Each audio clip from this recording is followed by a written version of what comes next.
네, 우리가 첫 번째 강의는 원자들의 세계에 대해서 알아봤는데요. 두 번째 시간은 분자들의 세계에 대해서 알아보겠습니다. 원자들은 결합해서 분자와 화합물을 만듭니다.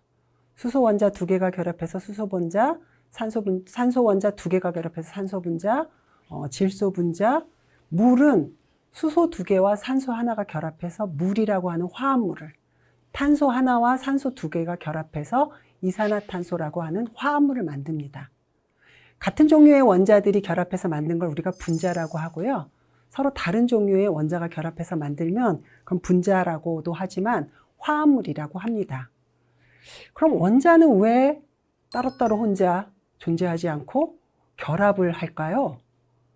그거는 자연의 이치는 상당히 간단한 데 있어요. 폭포물이 위에서 아래로 떨어지는 것처럼 원자 상태로 있는 것보다 결합을 통해서 더 안정해지기 때문이에요.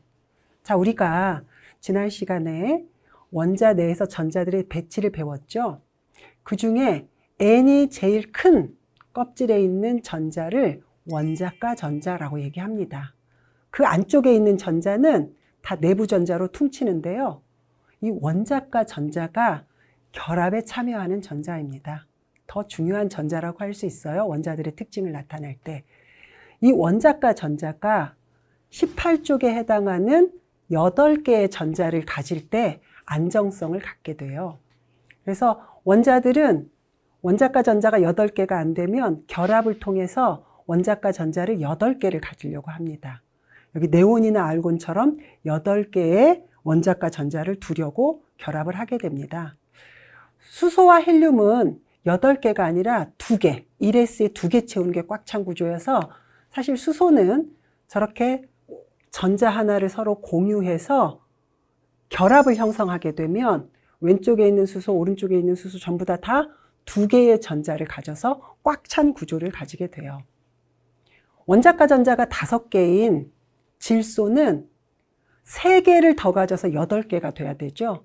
그러니까 자기가 가지고 있는 전자 중에 3개를 각각 내놓고 결합을 형성을 합니다. 그래서 8개의 전자를 가지는 안정한 구조가 돼요. 원자가 전자가 6개인 산소는 2개를 공유해서, 2쌍을 공유해서 8개의 전자를 가지는 안정한 구조가 됩니다.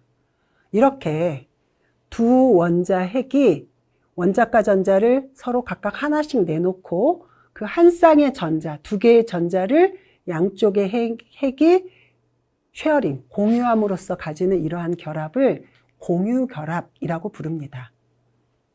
원자가 공유결합을 하는 이유는 원자가 전자 8개를 가지는 안정한 구조로 가고자 함입니다. 자, 아까는 같은 종류의 원자들 사이의 결합이었는데요. H와 Cl 또는 H와 O처럼 서로 다른 종류의 핵들도 전자들을 공유해서 결합을 형성할 수 있습니다. H는 전자 하나, Cl, 염소는 전자 7개니까 각각 한 쌍의 전자를 공유하면 수소는 2개, 염소는 8개의 전자를 가질 수 있게 되죠. 이것도 역시 공유 결합입니다. 근데 이 결합이 앞에 있는 N과 N, O와 O와 다른 점이 있다면 수소와 염소는 서로 다른 핵이라는 거죠. 이게 뭐가 다르냐? 여러 가지 점에서 다르겠지만 공유결합에서 중요한 건 핵이 공유결합에 참여한 전자를 끌어다니는 능력, 이거를 전기음성도라고 하는데요. 모든 핵들은 공유결합에 참여하고 있는 전자쌍을 끌어다니는 능력들이 차이가 나는데 염소는 수소보다 저 전자쌍을 잘 끌어다녀요. 더 세게 끌어다녀요. 자, 그러면 수소는 양성자 하나, 전자 하나, 중성이었어요. 그리고 그 전자 하나를 공유했는데 그 전자가 염소가 끌어가서 조금 뺏겼어요. 완전히 가져가진 못했지만. 그러면 수소는 정기적으로 중성이 아니라 전자를 조금 뺏겨서 아주 미세하지만 플러스 전하를 띠게 됩니다. 이걸 우리가 아주 미세한 양의 양전하, 그래서 델타 플러스라고 표현합니다. 염소는 7개의 전자였는데 저 공유결합에 참여한 전자를 자기 쪽으로 조금 끌어다녔어요. 그래서 델타 마이너스. 델타 플러스와 델타 마이너스 쌍극을 가지게 됩니다. 그래서 이런 HCl과 같이 전자를 끌어다니는 능력이 서로 다른 두 핵들 사이에 일어난 저러한 공유결합을 우리는 극성 공유결합이라고 합니다. 이거에 반해서 아까 NNOO처럼 서로 똑같은 핵종들은 똑같이 전자를 끌어다니죠. 균질하게, 균등하게 공유하고 있죠. 이거는 무극성 공유결합이라고 얘기합니다. 물에서도 마찬가지예요. 물도 OH에서 산소는 수소보다 전자를 더 세게 끌어다닙니다. 그러면 H 쪽에는 델타 플러스, O 쪽에는 델타 마이너스 이렇게 쌍극이 존재하는 거죠. 그래서 이 OH 결합도 극성 공유 결합입니다. 만약에 결합에 참여하는 두 핵종이 전자를 끌어다니는 능력이 확연하게 차이가 나면 어떤 일이 벌어질까요? 예를 들어서 1쪽인 소듐, 나트륨과 17쪽인 염소가 이렇게 결합하려고 쭉 접근을 하면 전자 하나씩을 이렇게 줘서 공유를 하려고 했는데 염소가 소듐보다 전자를 굉장히 획기적으로 세게 끌어다닙니다. 그럼 어떻게 되냐면 소듐, 나트륨에 있는 저 전자가 염소 쪽으로 확 넘어가게 돼요. 뺏기게 돼요. 그러면 염소는 전자 하나를 받아서 마이너스 1가 음이온이, 소듐은 전자 하나를 잃어서 플러스 1가 양이온이 형성이 되고요. 이때 플러스 양이온과 마이너스 음이온 사이에 굉장히 강력한 쿨롱 힘에 의해서 꽉 잡히게 됩니다. 이러한 것을 이온 결합이라고 얘기를 해요. 그러니까 어떻게 보면 이온 결합은 극성 공유 결합의 이 극성이 너무 센 극단적인 사례, 전자를 끌어다니는 능력이 많이 차이나는 두 원자들 사이의 결합이라고 얘기할 수 있어요. 그걸 이온 결합이라고 합니다. 사실 화학 결합에는 공유 결합과 이온 결합뿐만 아니라 금속 결합이라고 하는 또 다른 형태의 결합도 존재하는데요. 일반적으로 우리가 금속이라고 하는 원자들은 공유 결합에 의해서 원자과 전자를 8개를 만들 수가 없어요. 전자가 너무 부족해요. 그래서 금속들은 어떻게 하냐면 자기가 가진 원자과 전자를 다 내놓고 금속의 양이온이 조밀조밀하게 최대한 가까이 가고요. 그 양이온들 사이에 전자들이 마구 돌아다닙니다. 아이러니하게도 전자가 부족해서 다 내놓고 더 열심히, 더 많이 서로 공유하는 형태의 결합이 금속 결합이라고 할 수 있어요. 자, 여기서 이제 한번 개념 정리를 해봐요. 원자들이, 한 종류의 원자들이 모여서 원소를 만들고요. 원자들이 결합해서 분자, 서로 다른 원자들은 결합해서 화합물을 만듭니다. 원자와 분자는 낱낱이 하나하나 입자라는 개념이 좀 있고요. 원소와 화합물은 약간 통째로, 뭉텅이로 이렇게 있다는 좀 느낌이, 뉘앙스가 있는 용어들입니다. 분자들의 기하학적인 구조, 분자 수준에서 원자들이 어떻게 배치되어 있고 거기에 전자들이 어떻게 분포되어 있는지 이런 3차원적인 모양, 기하학적인 구조가 우리 거시적인 세계에서 물질들의 특징을 결정합니다. 물 분자는 투명하고 비열이 높고 어떤 물질들을 잘 녹이고 왜 그러느냐? 물 분자는 산소와 수소가 이렇게 구분 구조를 하고 있기 때문이에요. 산소와 수소 두 개가 결합했는데 왜 이렇게 선형이 아니라 이렇게 구분 구조이냐? 이거 여러분 눈에 보이지 않지만 이 빨간색 산소 주변에 결합에 참여하지 않는 전자쌍이 두 쌍이 있고 그것들이 반발해서 이 OH 결합을 이렇게 밀어낸 구조예요. 맨 왼쪽에 있는 이 구조가 볼 앤 스틱 모형입니다. 공과 막대기로 이루어진 모형이에요.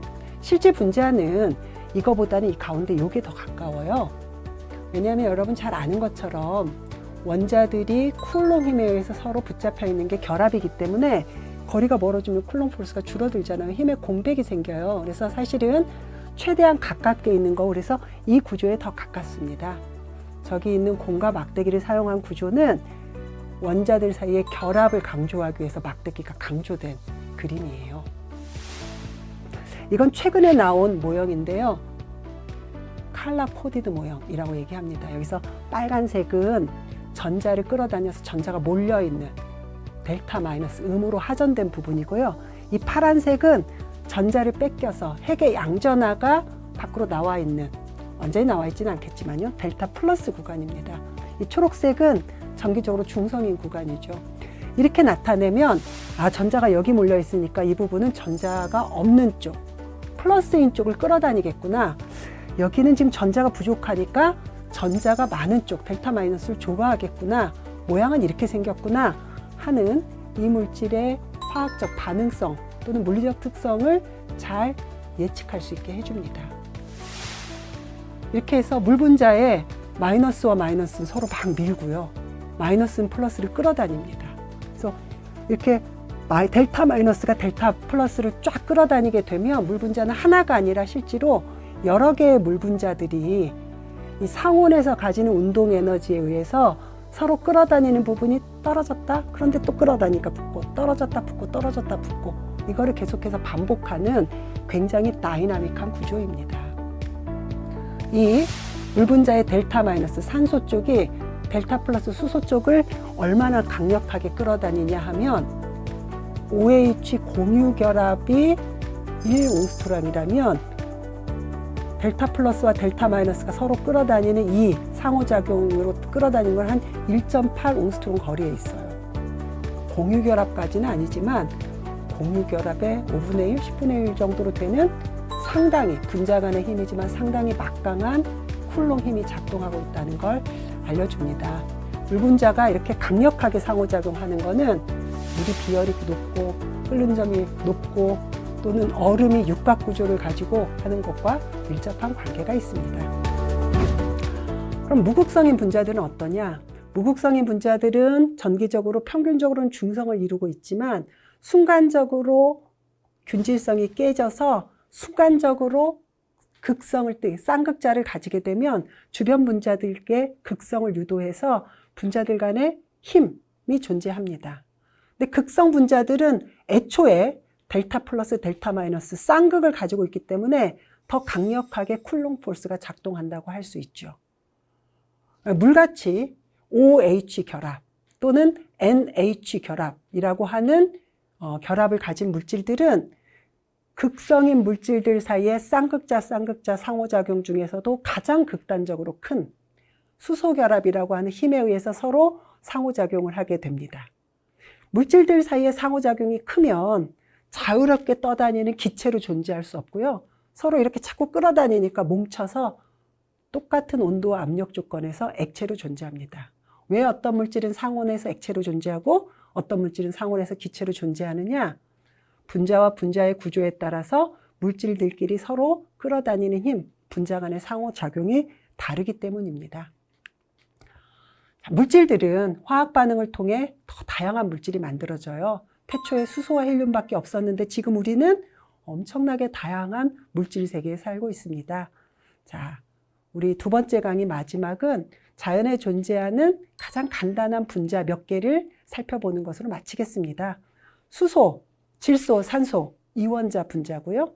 일산화탄소, 이원자 분자입니다. 서로 다른 종류의 H와 Cl로 이루어져 있죠. 물, 산소와 수소 두 개로 이루어진 삼원자 분자입니다. 물과 유사한 분자들이 또 있어요. 물에 H 대신에 CH3 또는 탄소 두 개짜리가 붙어 있죠. 이거는 알코올들이에요. 메틸알코올, 에틸알코올이라고 하는 물질입니다. 질소와 수소 3개가 결합해서 만든 암모니아도 있습니다. 암모니아, 우리 주변에 아주 많죠. 암모니아와 유사한 분자가 있어요. 암모니아의 수소 대신에 CH3, 아니면 탄소 2개짜리 같은 것들이 R이라고 제가 표시했는데 붙으면 이건 아민이에요. 아민유들.